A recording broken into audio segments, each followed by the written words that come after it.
My parents struggled, they're both immigrants, came from Peru and Cuba, and they really had a tough time in the mid 80s, securing a house. Eventually had some, financial struggles and ended up having to go bankrupt. One of the things that just kind of got my attention is I never wanted that to happen to me, right? And now I have kids and family. And then what does your portfolio kind of look like now? As of right now, we own 4 properties total. Our primary home is in an area called Woodinville, Washington. We have a home in Scottsdale, Arizona. We have a condo in Nashville. And then we also have a home that we built from scratch. I just didn't want to be in my parents' situation, not owning something, not building equity in a home. So I thought real estate really made the most sense.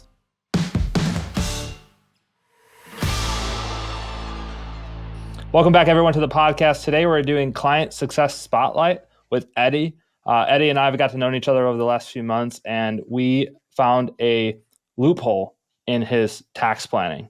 You see, when Eddie first started working with us, he wasn't familiar with all the different strategies and everything that he could do to save money. And in this podcast episode, we're going to be interviewing Eddie about his experience and then how our firm was able to help him save a boatload of money on taxes and peace of mind when he sleeps at night. Eddie, welcome to the show. Thanks, Ryan. The first question we ask is, what is your educational background? Yeah, so I'm a little bit of a interesting kind of background. I've done a lot of different things. Coming out of high school, ended up going to the University of Washington, Go Dogs, and ended up graduating there with a degree in communications. I spent some time in corporate America. Actually spent a little bit of time working for the Seattle Seahawks in the scouting department first while I was going to college. Kind of fell in love with football more so than I had even before, and decided to become a high school teacher. So I actually went back and got my teaching certification after my degree in communications from the University of Washington, and did that for about 10 years. So a little bit of a roundabout way of doing a lot of different things in my life. So education background is UW, and then Seattle Pacific University for my teaching certification. Who were the good Seahawks players back then? Yeah, back then, the names that you might know, I was there for 4 years in their scouting department. And then the one guy that I got to know really well, unfortunately passed away, is Cortez Kennedy. So he's a Hall of Famer. I also got to know a little bit of Walter Jones, was a Hall of Fame kind of player. Sean Springs was there. That was some names you might know. Chris Warren was there. Was there with Rick Meyer. These are like old school names people may or may not remember. But so, yeah, 3 years under Coach Erickson, 1 year under Mike Holmgren's regime. Okay, well, that's interesting. I had no idea that you had experience with the Seahawks. That's pretty cool. Yeah, man, it was cool. I didn't do the fraternity thing. I did Seahawks. So what I would do is the fall was always the busy time for us. And so what I would do is I'd take the fall off, and then I'd go winter, spring, summer classes. And then I'd take the fall off. So like when everyone's in the summer, I just did it that way. So I didn't do the frat thing. I basically worked for the Hawks. And little known fact is that Cortez Kennedy helped pay for my first trip to Las Vegas ever. So that was kind of fun. Yeah. So he's a great dude, great guy. But Cortez is still here, you said, or is he? He passed away, unfortunately, a couple years ago. Yeah, heart disease, I believe. So made it to the Hall of Fame, and then unfortunately passed away. So, but was fun to work with and work around. And so, what was your first big paying job? Let's say, like first big corporate gig was, and I'm pretty sure the only reason I got the job in the first place was probably because I had working for the Seattle Seahawks on my resume. So I did the Seahawks, and as much as it's fun, it doesn't pay a whole lot, right? They pay the players and some of the upper management, but it doesn't pay a whole lot. So I ended up actually talking to an organization called Volt, which was a staffing recruiting organization. So a lot of that kind of hiring technical talent. This is circa 1990, this is about 2000 or so, 2001. And so tech boom in Seattle, all that kind of stuff's going on. Got a job as a recruiter, a technical recruiter, placing people for Microsoft. Imagine that. I'm here in Seattle, Washington, so it makes a lot of sense. And so that was probably my first real corporate gig, was doing that kind of stuff. Yeah, and the so the Seattle Seahawks, like that name brand recognition got you first big. 100%. Yeah, I didn't mention it. So I remember walking into the interview, and I thought, okay, this is going to work out pretty well. I walk into the guy's office, and there's a big picture of the Seattle Seahawks in his office. So I'm like, okay. And pretty much the interview consisted of just he and I talking about the Seahawks, similar to what you were saying. But it was really fresh then, right? These guys were still playing, and what is that like? What is it, to be involved in that kind of scouting world and all that type of thing. So needless to say, I think the resume definitely got me the job. I ended up doing well eventually, but I mean, I think definitely the resume name recognition of the Seahawks opened the door for sure. I mean, you're so right about that though, because I remember I was even looking at some of those jobs in the accounting or finance department for like the Chicago Cubs or the Bulls, and I mean they were paying people like $12 an hour for a finance intern. I'm just well because they can because so many people want those jobs where those people are not getting the job for the money; they're getting it for the just being able to say you work for the Chicago Cubs or you know you.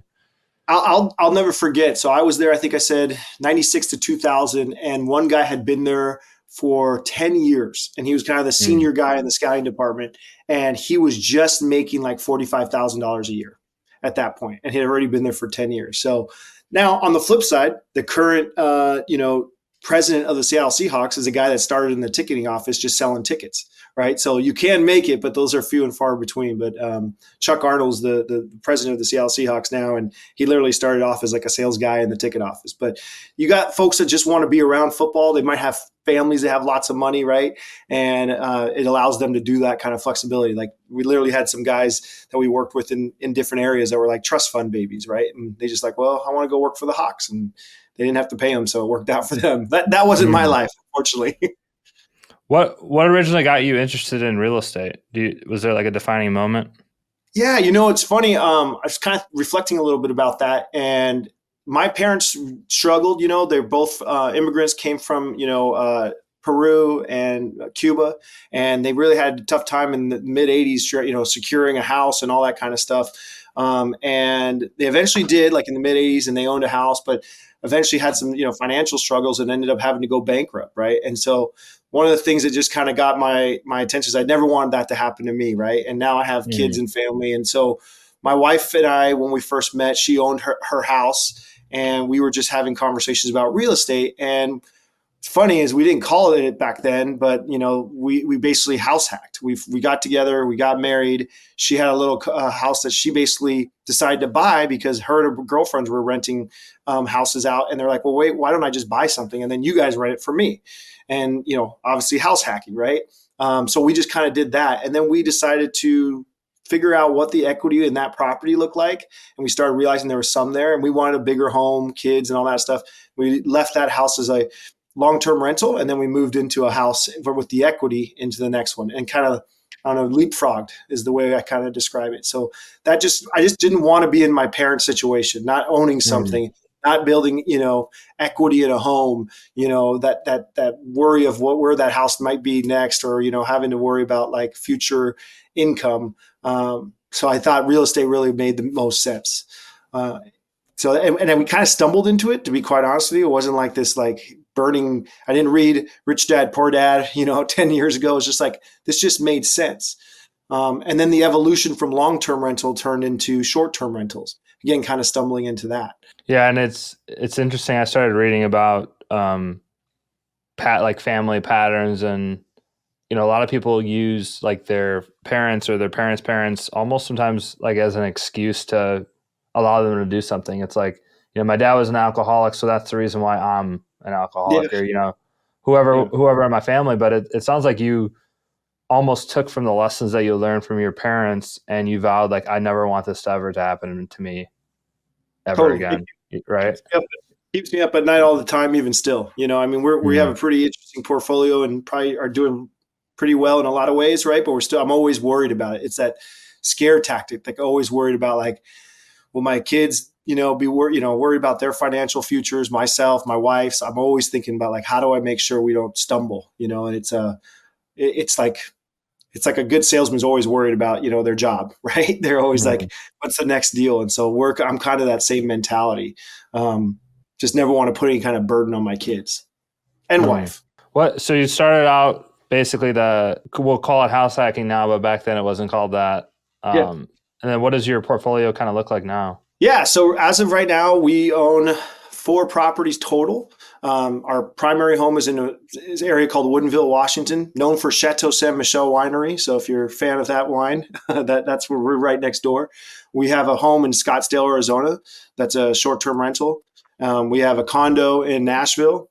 And then we also have a home that we built from scratch in Eastern Washington, in Desert Air, Washington. Most of you haven't heard about it, although recently a bunch of publicity. If you notice the Airbnb thing saying the top places to rental, like the highest, I think it's like AirDNA or something came out and said Quincy, Washington. We're about 20 minutes from Quincy, Washington.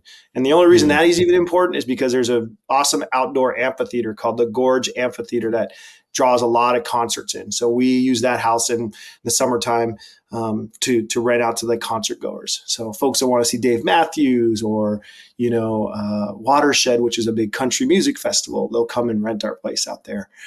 So we've done it all a little bit. We've done remodels. Can't see behind me, but right now we're in a little bit of a kitchen remodel, and then we also have built a house from scratch. I think we're a little bit crazy sometimes of trying different things, like we never knew how to build a house and had to start from scratch and what all that process looks like. So you kind of went from long-term rentals to Yep. short-term rentals to now doing is it ground up new Yeah, development? this was new construction. Yeah, we bought the dirt and then had to get architectural plans and permits and everything, and it went from literally a pile of dirt to a home. So talk about the mindset shift from like long-term rentals to short-term rentals, and then from short-term rentals to doing like ground up construction, because that seems like a really daunting task for some people. Yeah, no, and it is. And again, I think I'm a little crazy, so that might be part of it. But the shift from long term was more about kind of a simple theory. My wife and I went on vacation to Eastern Washington, and we were talking about wanting to have a place that we can take our kids to. And we had Mhm. this long-term rental, in this area called Kenmore, and it was doing fine. And we know it was, Seattle area is doing well in the equities game right here, has been for the last, 20 some odd years.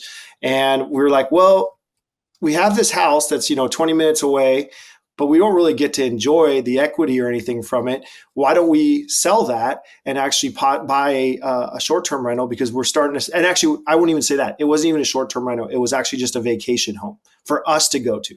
And so what we ended up doing is doing that in Eastern Washington. It was just, okay, now we have a place we can take our kids in the summer and whenever we want to go, and let's try this thing out about renting it out, this Airbnb thing. And that started to kind of just snowball. We started seeing the economic value of that, and the long-term rental and the cash flow. So we said, okay, there's something here to this. And so this was just our first kind of term involved in that. And we actually ended up, keeping, both homes, because we thought we were going to have to sell the first one, and then we ended up actually at that point having our portfolio of three. So we had one, which was a double wide trailer in Desert Air, Washington, and then we had a home in Kenmore. But we were never going to visit Kenmore, right? It was just a long-term rental. So we're like, how do we leverage this, for our benefit? And so it was just kind of selfishly, we wanted a vacation home, and then we stumbled into the Airbnb, realizing that cash flow was all possible there. Talk a little bit more about the you mentioned the Nashville condo. Is that the one that we were talking about you were gonna get rid of? I can't Yeah, remember. that is. As a matter of fact, it's listed right now, and I can tell that Mhm. story, which is a decent story, I think, and another learning kind of thing. We do a lot of stuff just to try things and see how we learn from it. During COVID, so one of our homes we sold, it was in Kenmore. We sold that, and we ended up buying a house in Scottsdale. But then some of the proceeds we used to put a down payment on a house in Nashville. My wife and I visited Nashville, and there was a pre-construction opportunity of a condo. And it ended up buying a pre-construction, build in downtown Nashville. And it was just a 2-bedroom, 2-bath little condo. If I had to put 10% down, I mean, I'll tell you guys numbers, I don't care. It was like 450,000. So we had to put like 45 grand down. We had a little bit of this extra cash, so we decided to do that. We ended up carrying that, process through, and all the kinds of hiccups. This is right in the middle of COVID, so everything was delayed. Ended up actually being about a year delay in the build out of that, and finally it ended up actually being completed in September of last year, so almost a little bit over a year ago. Um, had a property manager. We weren't self-managing, just too many things going on. And we're just like, let's just let this run through a property manager. There's a lot of different factors on why we did that. And it just isn't cash flowing. It's probably just about breaking even, maybe losing a little bit of money. And so We've made some money on the equity. We think the value has gone up, a considerable amount. And then now we're in the process of selling that and looking to probably reposition that equity into something else, whether that be a short-term rental somewhere. We were looking, coincidentally in Asheville, North Carolina a little bit in some other areas, but right now that's a little bit up in the air. So we're just waiting for that next kind of shoe to drop, which would be the sale of that Nashville condo. Well, and I think that's where we found out about, because before you met, at least me and my firm, you were thinking about 1031ing that property into something else, right? And then we got on the phone and then discovered, what did we discover? Do you remember? Yeah, no, the cost segregation, ability to kind of maybe not have to pay all these taxes, because we had the cost segregation in both the new build, the ground up build, plus the house in Scottsdale. We had never done any cost segregations. So our thought was when we were going to sell Nashville, we would have to immediately do a 1031. But your firm basically came to us and said, you know what, hold on, let's take a look at this holistically and take an idea of like what you could do from a tax perspective. You may not need to do that. And so now we're in the process of really kind of drilling into the details about that and having some conversations through some referrals that you gave us on how to do a cost segregation that would allow us not to necessarily take all that proceed and do a 1030 or basically do a 1031. Yeah, and I think that's the mindset or just mistake a lot of investors make, is they always just assume that a 1031 is the only thing that they could do to save money on taxes, when you have to look at it from your overall portfolio, because most people have untapped tax benefits already sitting in their properties that they don't know about. Exactly.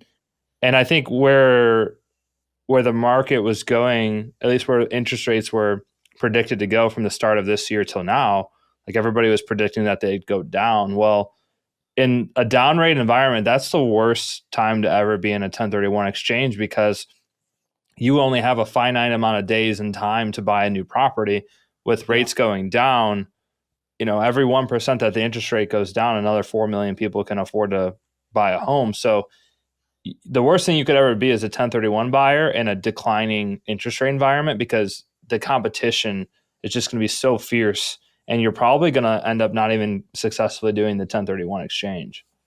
Yeah, absolutely. And it was kind of a huge light bulb for us. It's like we didn't realize what other kind of benefits we could have if we looked at holistically our entire portfolio. So, and I think I remember listening to probably one of your podcasts and like, hold on a second, there might be a loophole here, or not a loophole, but just like another way to look at things, because we were feeling like we were going to have to be on the clock. Like right when Nashville sold, we would have to find something. So that's why we were looking at like Asheville, or like we were talking about, something maybe in Montana. And so that kind of put a lot of extra stress. It's like, actually, we can take those proceeds, reallocate them to some other things and not get hammered from a tax perspective. Because we still have some debt from the build, right? And some other things that we want to try and, kind of shift some things around. But it was a huge kind of takeaway for us. Yeah. And also too, I mean, you even talked about like taking some of that equity and maybe buying another property, but also just paying down. I think you had a 9% loan somewhere out there. Like it's a guaranteed 9% return. Totally. So we had a construction loan for the house that we built, and that's a whole nother podcast and tell you all about building from from beginning to end. But ran into some different little difficulties and stuff, and nothing we couldn't handle. But it just cost a little more than we expected, which I think every build does. And then we had to take out a loan against the house that was a little bit high in interest rate. It's gone down because it's a HELOC and it's kind of adjustable and things like that. But I'm also like, like you said, let's recoup some of this and use some of that debt once we sell Nashville to kind of put ourselves in a better position, with the full intent of using that money in a different way. Now that we, have that HELOC available, more funds available, we might do some other things. I mean, talking about doing a flip, or maybe we buy something else. I mean, there's lots of different options at that point, but we would have that access to cash. Where do you want to invest in the future? Is it a certain area? Is it a certain asset class? Well, I'll tell you, right. I think it's TBD. I actually was at my niece's wedding in Tampa about a month ago, and I was really looking at that St. Pete's area and like, this is kind of interesting and doing all that. Then the hurricane came through, and then the other place we were looking at was Asheville. So I don't even know if I want to put it out in the universe, because I feel like I'm bad luck or something, because I've literally the two places I was thinking about have been hit by hurricanes. So I don't know if I should even say, but we're still open. we're still open to doing some things. I'll be honest, we're even talking about maybe doing some flips locally in the market in Washington to just kind of build some more cash reserves and then maybe buy something else in that regard.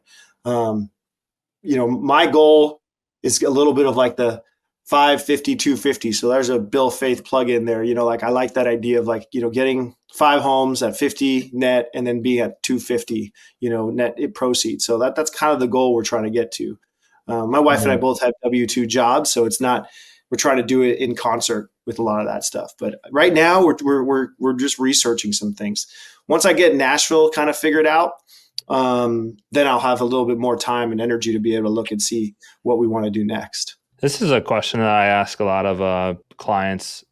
Like, do you have a ideal percentage breakdown between, hey, I have a net worth of, let's just say 5 million, for example. Do you want a certain amount of that to be in like retirement accounts invested in stocks, a certain amount of it to be in real estate, or if you had it your way, would all of it be in real estate, or what's your like take on that? Yeah. This may not go over well. I'm not a huge fan of stocks, and I'll tell you why. Is I just Mm, feel like I don't have any control over it. Right? Like I have some random, very wealthy people controlling the destiny of my money that I'm putting in, right? And so I don't have any control whether Pfizer or Tesla goes up, right, or down. I mm, can make a difference on my property by adding amenities or marketing it or doing whatever I need to do. So I am a bigger fan of real estate, and I've just seen that happen, in my own short amount of time that we've been doing this.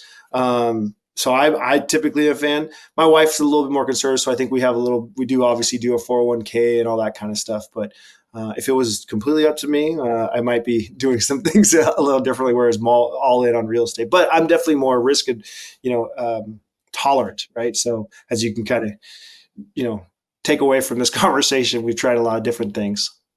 risk seeking, yeah, rather Yeah, than like a risk adverse person, yeah, exactly. which probably fits well with the sales background. You know, just like Yeah, yeah. I think it's. I think so. Probably if it works out. I think I am at a point, in my life though, that I would like to kind of control my own destiny. So that's why the ideas of doing some other things in the real estate to kind of get to where I want to be um, is definitely intriguing. As far as not having to.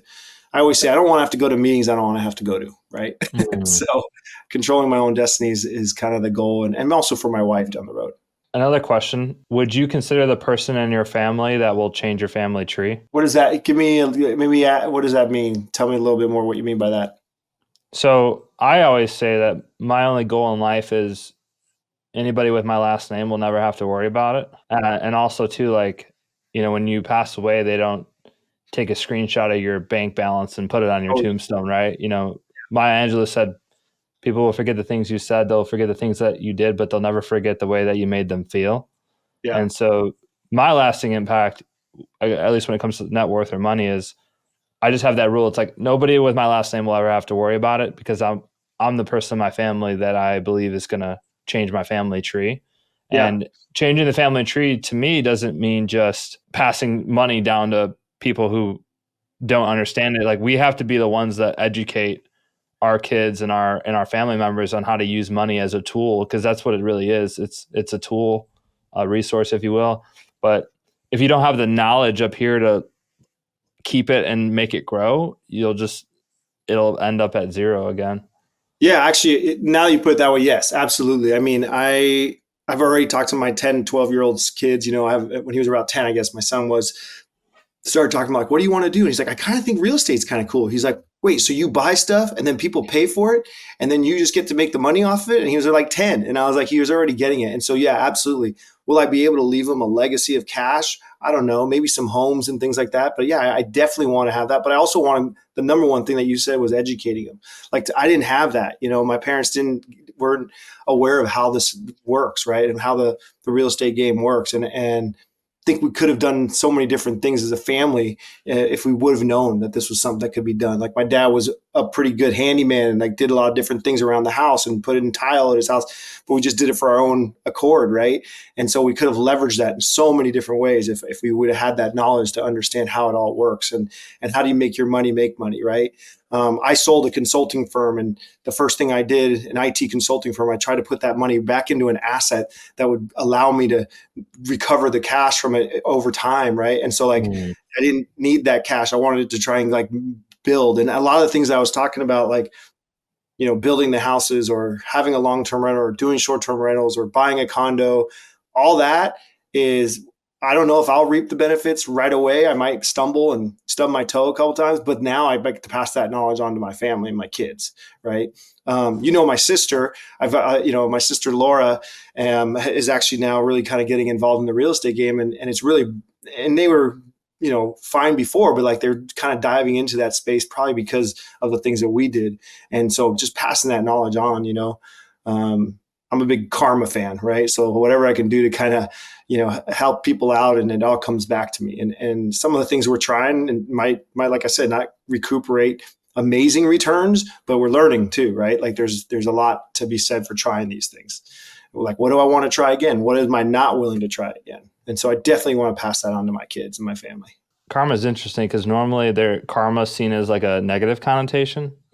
When people think Yeah. of karma, the first instinct isn't good karma. Like Yeah. it's normally bad karma, right? But the way that you just said it, it's almost flipping the switch on saying you're putting this knowledge and this education and your story out there for the world to hear it, and you're spreading good karma in that regards. I think that was interesting that you said that. Yeah. I mean, we were joking about other idea of like, a podcast idea of like we were talking about some different thoughts, and I'm like, just put it out in the universe, right? And like that comes back to you, right? I've seen it time and time again, right? And so if people can learn from my mistakes, and I can learn from others, that's I don't know, that seems like a win-win for everybody. There's some quote, I don't know who exactly said it, probably Abraham Lincoln or something, but they're saying like, hey, if you took all the money and all the resources and you just distributed it equally to everybody in the world, we would all be in the same spot 10 years later. I'm sure there's like some not truth to that, but there's also probably a little bit more truth to that than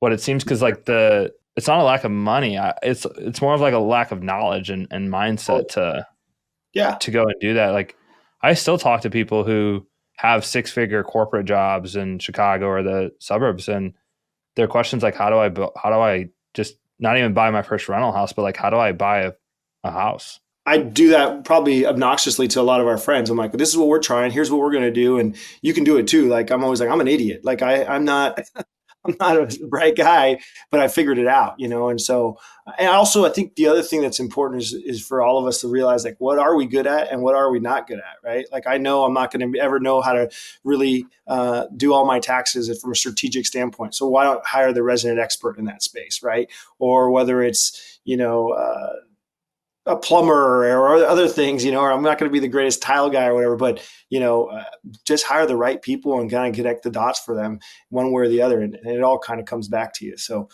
that's something I'm pretty passionate about. Like I know what my limitations are. Mm.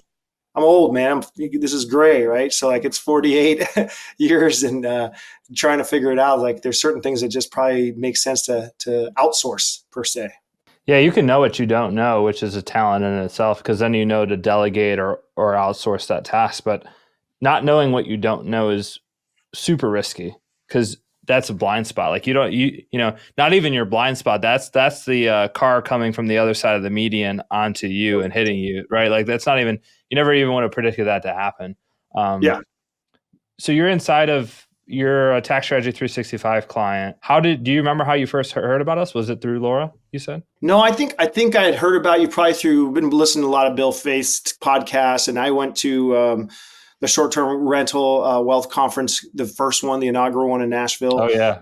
And so kind of listening to you through that, and I was like, okay, tax guy, let me keep an eye on that. And then I think I started listening to some podcasts around stuff, and then I knew we were dealing with some of these tax events. And I'm like, this is getting kind of bigger, multiple properties. Like we need somebody to talk to through some of this. And so, and we had somebody, and they're fine in a lot of ways, but they just didn't really know goals, right? And like knowing that this is kind of what you specialize in around the real estate world and the STR world, like it just made more sense to like go that direction. And so I think that's how I stumbled upon it. Yeah. Was there a certain strategy or insight that you got out of working with us that you would have never have gotten anywhere else? The 1031 right there, the 1031, assuming that we would have to roll that into another one right away without just, or getting just hammered with taxes. So like realizing that the cost segregation can offset the capital gains and all the things that we would have to do there. Like that right there, 100% is not something that we had any realization about. So we would have just sold Nashville and gone straight into trying to scramble to find another one, which I think we could have been fine with, but we didn't know we had other options. We didn't even think there Mm-hmm. was another option out there. And so like that, I think is worth its weight in gold, is just to know your options. Cause I was looking at it kind of myopically of just this one transaction, right? Oh, well, when you sell a house, you have to, if you don't want to get hit with, taxes, you have to do a 1031 exchange, which we had done before. So we like knew that that was possible of being okay on that. But we just didn't know that there was other options when you kind of look at it like with a broader lens and perspective, right? Like, best practices, and you've done these for millions of or hundreds of people, right? So like you've seen different stories that you can kind of bring to our situation, and so that would definitely be the number one that we're holding on to pretty hard. Because a lot of the conversation too is like, what do you got going on outside of that deal? Like where's your cash position at? Where's the debt on some of the other properties? Yep. Like your vision. It's more. A lot of times people come to us with just a singular tax question, Right. but really sometimes it could be a legal question. It could be a lending question. It could be a personal finance question. Like you don't know what you don't know. And Right. at least that's what I strive to, create a service and a community that can help people get connected to the right people that can help them answer those questions that need to be answered. Yeah, and that actually is absolutely true. That's a good point. I mean, we're paying attention to some of the chats that go on, and we're like, it resonates, right? It's like, oh, actually, that's an interesting conversation that someone had, and here's another one that had, an interesting that's similar to like our situation, right? Because everyone's a little bit of a unique snowflake, right? Everyone's got their own worlds and how they're dividing their portfolio and what they're trying to do and their agendas. But when you can have someone just take a look at it holistically and go, "Hey, have you thought about this?" Like that's just valuable information because we're all in our own little like bubbles, right? And so we have no idea some aspects. Like you said earlier, like you don't know what you don't know. Well, I know I didn't know all the things that are possible around taxes, and nor will Mm-hmm. I ever, right? And so why not go into a community to talk about that and figure it out, right? I'm still probably never going to file my own taxes, so job security there. But like, but I mean that's fine with me. I don't want to know it. Like I let someone that's been there and done that to handle that. So that's what's been interesting for us. Who would you recommend our service to? Oh, anybody that's thinking about getting involved in the real estate game, right? Is interested in becoming a real estate investor. I don't even think we're tapping into a tenth of all the things that you guys are probably providing. We're Mm. just, again, thinking about our myopic selves. We're having to just get this thing off of Nashville. And I know there's more tax strategies that you and I will have conversations further about, but we just need to get this one thing kind of done first. So anybody that's thinking about or has an interest in real estate, investing and kind of moving into that direction is it would be a perfect client for you. Awesome. Because I just think in general, like, you can talk to a different CPA, or they just have they work with so many different diverse clients, some with massive wealth portfolios and trust funds or whatever, and they may just don't have the perspective that what you're looking for. For me, it's the real estate angle. I'm like how to leverage what we're doing to the best of our abilities. Mm-hmm. Yeah, it's also that angle on it. This is what we always ask clients all the time. It's like if you're really focused on leaving your W-2 job and like scaling back what you do for work so you could spend more time with your family, like cash flow is king. So Yep. your assets, like they have to be cash flowing for you in order to be able to do that, right? But if you're somebody that's like, hey, I'm going to go buy this property in Destin or 30A or some market that's no cash flow at all, actually probably losing money every year. Not to Yep. pick on those markets, but it's true. Yeah.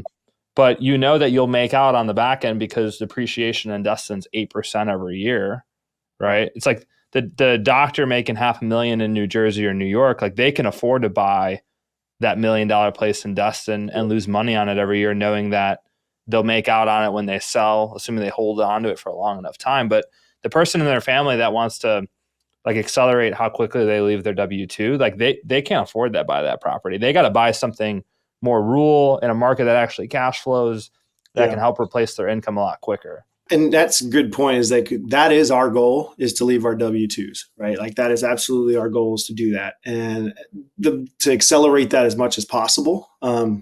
We're fortunate that we have pretty decent W-2s right now and some things that we're doing, but like from a financial standpoint, but the ideal state is to not have those W-2s and to replace it with cash flowing assets in the real estate game, whether those long term or short term rentals.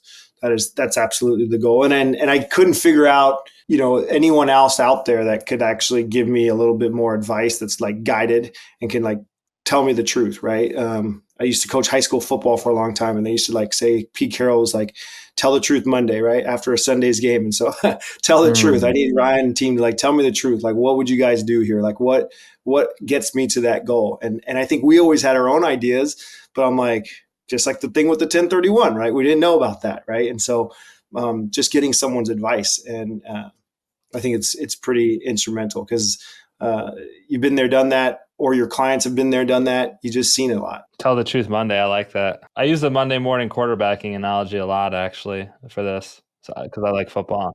I'm a Packers fan, though, so we got a little bad blood with the Seahawks, Definitely. Well, where can listeners of the show find you? Yeah, I mean, I'm Facebook. I'm on Facebook. I don't really have any kind of social media presence. I'm also on Instagram. I mean, I'm not doing anything myself, really, besides that. But happy to have anyone call me or reach out to me. Anyone in your community, through the chats and all that kind of stuff. Happy to talk to anyone about what we've done and how we've kind of we're trying to figure this whole thing out in life, right? So that happy to chat with anybody. Awesome. Thanks.